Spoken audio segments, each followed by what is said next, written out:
ডিম দিয়ে ঝটপট একটা রান্না করা যায় এমন রেসিপি শেয়ার করছি। আর এটা ঝটপট হলেও এটা অসম্ভব টেস্টি হয়ে থাকে। 2 টেবিল চামচ কাজু বাদাম গরম পানিতে ভিজিয়ে রেখেছিলাম বেশ কয়েক মিনিট। এরপর 2টা টমেটো দিয়ে এখন ব্লেন্ডারে দিয়ে পেস্ট বানিয়ে নিচ্ছি। যে কোনো বাদাম দিয়েও এই পেস্টটা তৈরি করতে পারবেন। এখন আমি পাতিলে দিয়ে দিচ্ছি সয়াবিন তেল 1/4 কাপ পরিমাণে। সাথে দিয়ে দিচ্ছি হাফ চা চামচ আস্ত জিরার ফোড়ন। এরপরে একটা তেজপাতা, 2টা এলাচ, 1 টুকরা দারচিনি, হাফ কাপ পেঁয়াজ কুচি দিয়ে দিয়েছি। এখন পেঁয়াজটা নরম হয়ে যাওয়া পর্যন্ত ভেজে নিব। এরপরে দিয়ে দিচ্ছি আদা রসুন বাটা 1.5 চা চামচ, 4 থেকে 5টা কাঁচামরিচ ফালি।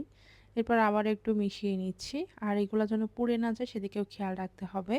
এখন গুঁড়া মরিচ দিয়ে দিচ্ছি 1 চা চামচ, হলুদের গুঁড়ো, জিরার গুঁড়া, ধনিয়ার গুঁড়া আর আগে থেকে যে মশলার পেস্ট রেডি করে রেখেছিলাম সেটাও দিয়ে দিয়েছি। দিয়ে এখন ভালো করে কষিয়ে নিতে হবে। এই মসলা কিন্তু খুব ভালোভাবে কষিয়ে নিতে হবে যেন কাঁচা কোনো স্মেল না থাকে। সামান্য একটু পানিও দিয়ে দিচ্ছি। দিয়ে এখন ঢেকে রেখে দেব 7 থেকে 8 মিনিটের জন্য। এর মাঝে কিন্তু কয়েকবার মশলাটা কষিয়ে নিয়েছি। ঠিক এমন উপরে যখন তেলটা ভেসে উঠবে এবং মশলাটা অনেকটা কমে যাবে, ঠিক এ পর্যায়ে আমি ঝোলের জন্য পানি দিয়ে দিচ্ছি 1 কাপ পরিমাণে। এই ঝোলের পানিটা কিন্তু খুব বেশি দেয়া যাবে না। যেহেতু ডিমের এই রান্নাটা হচ্ছে একটু ভুনা ভুনা হবে, এজন্য ঝোলটাও কম দিতে হবে। আর এর মাঝে কিন্তু আমি লবণও দিয়েছি, তবে স্কিপ হয়ে গেছে। এখন আমি খুবই সামান্য চিনি দিয়েছি আর কিছু ধনিয়া পাতা কুচিও অ্যাড করে দিচ্ছি। ঝোলে যখনই বলক উঠে আসবে তখনই আমি একটা একটা করে ডিম দিয়ে দিচ্ছি। আর ডিমগুলা 30 সেকেন্ড পর পর দিয়ে দিবেন, মানে একসাথে সবগুলো দেওয়া যাবে না, এতে করে কিন্তু একটার সাথে আরেকটা লেগে যাবে। ডিম আপনারা কতগুলো দিবেন সেগুলো আপনাদের উপরে ডিপেন্ড করবে, তবে আমি এখানে 4টা ডিম দিয়েছি। আর কাঁচা অবস্থায় কিন্তু দিয়ে দিতে হবে। সামান্য একটু মরিচের গুঁড়া আর একটু ধনিয়া পাতা কুচি উপর দিয়ে অ্যাড করে দিব। সাথে দিয়ে দিচ্ছি সামান্য একটু গরম মশলার গুঁড়া।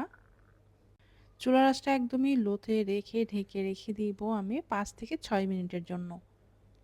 5 থেকে 6 মিনিট রাখলে কিন্তু ডিমটাও হয়ে যাবে আর ঝোলটা অনেকটাই কমে আসবে।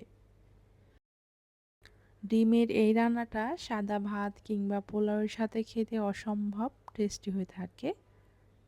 যারা একঘেয়েমি ডিম রান্না করে করে বোরিং হয়ে যাচ্ছেন তাদের জন্য কিন্তু এই রেসিপিটা আশা করছি ভালো লাগবে। আর যারা প্রবাসে আছেন বা ব্যাচেলর তারাও কিন্তু সহজে এই রান্নাটা করে নিতে পারবেন।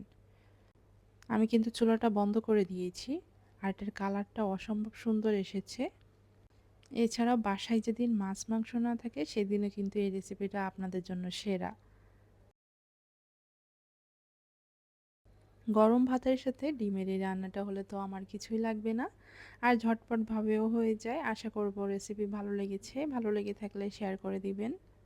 সবাই ভালো থাকবেন। নতুন কোনো রেসিপি নিয়ে আবারও চলে আসব। আল্লাহ হাফেজ।